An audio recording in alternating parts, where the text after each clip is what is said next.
Welcome to 108 TV news Telugu బులెటిన్ల ముందుగా headlines. మే నెలలో శ్రీ గోవిందరాజస్వామి వారి ఆలయంలో విశేష ఉత్సవాలు. ఎల్ఓసి వద్ద ఉద్రిక్తత, మోదీ బంకర్లు సిద్ధం చేసుకుంటున్న సరిహద్దు గ్రామస్తులు. ప్రతి నెల తిరుమల తిరుపతి దేవస్థానం అనుబంధ ఆలయాలన్నీ ఆ నెలలో జరిగే విశేష ఉత్సవాలను ప్రకటిస్తూ ఉంటాయి. ఈ క్రమంలోనే తిరుపతి శ్రీ గోవిందరాజస్వామి వారి ఆలయంలో మే 1 నుంచి పలు విశేష ఉత్సవాలు జరగనున్నాయి. ఇక స్వామివారి ఆలయంలో మే నెలలో జరిగే ఉత్సవాల వివరాలు ఇలా ఉన్నాయి. మే 1 నుండి 10వ తేదీ వరకు మధుర కవి శ్రీ అనంత ఆల్వార్ ఉత్సవం, మే 2న భాష్యకారుల శాంతమోర్ నిర్వహించనున్నారు. మే 3న భాష్యకారుల గంధపు పొడి ఉత్సవం, మే 8న ఉత్తర నక్షత్రం సందర్భంగా సాయంత్రం 6 గంటలకు శ్రీదేవి భూదేవి సమేత శ్రీ గోవిందరాజస్వామి వారు విహరించి భక్తులను అనుగ్రహించనున్నారు. మే 9 నుండి 11వ తేదీ వరకు బుగ్గోత్సవం, మే 12న శ్రీ గోవిందరాజస్వామి వారి పొన్నకాల్వ ఉత్సవం, మే 16, 23, 30వ తేదీల్లో శుక్రవారంలో సాయంత్రం 6 గంటలకు శ్రీ ఆండాల్ అమ్మవారిని ఆలయ 4 మాడ వీధుల్లో ఊరేగింపు నిర్వహిస్తారు.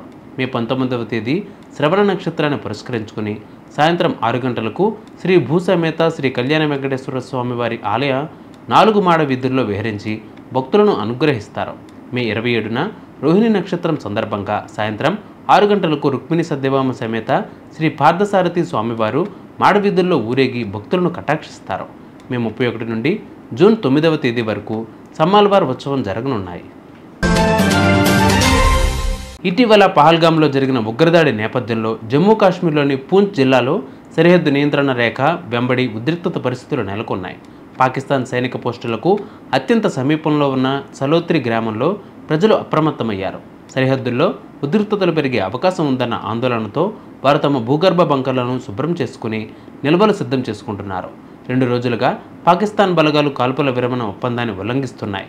చిన్న ఆయుధాలతో భారత స్థావరాలపై కాల్పులకు పాల్పడుతున్నాయని, దీనికి భారత సైన్యం ధీటుగా బదిలిస్తోందని అధికారిక వర్గాలు తెలిపాయి.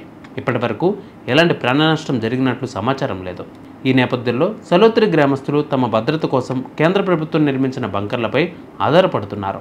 ప్రధాని నరేంద్ర మోదీ నాయకత్వంలో నిర్మించిన ఈ బంకర్లు చాలా పటిష్టంగా ఉన్నాయని, తమకు రక్షణ కల్పిస్తున్నాయని గ్రామస్తులు చెబుతున్నారు.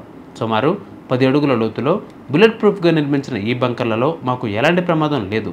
మా ఇళ్లలోనే ఉంటూ సురక్షితంగా ఉన్నామంటే అందుకు మోదీ ప్రభుత్వమే కారణమని అన్నారు. వారికి మేము కృతజ్ఞులం అని ఓ గ్రామస్తుడు పేర్కొన్నారు. గతంలో కార్గిల్ యుద్ధ సమయంలో పొరుగున ఉన్న హుందర్మాన్ గ్రామస్తులు చిన్న బంకర్లలో తలదాచుకోగా సలోత్రి వాసులకు ఆ సౌకర్యం లేక పూంచ్ పట్టణానికి వలస వెళ్లాల్సి వచ్చేది. అయితే ఇప్పుడు ప్రభుత్వ బంకర్ల వల్ల ఎంతటి ఘర్షణ వాతావరణంలో అయినా తమ గ్రామంలోనే సురక్షితంగా ఉండగలమన్న ధీమా వారిలో వ్యక్తమవుతోంది. చూసారుగా బిబాల్డ్ బుల్టెన్ అప్డేట్స్. మరిన్ని అప్డేట్స్ కోసం మా ఛానల్ 108 టీవీ 24/7 ఫాలో అవ్వండి. నమస్తే.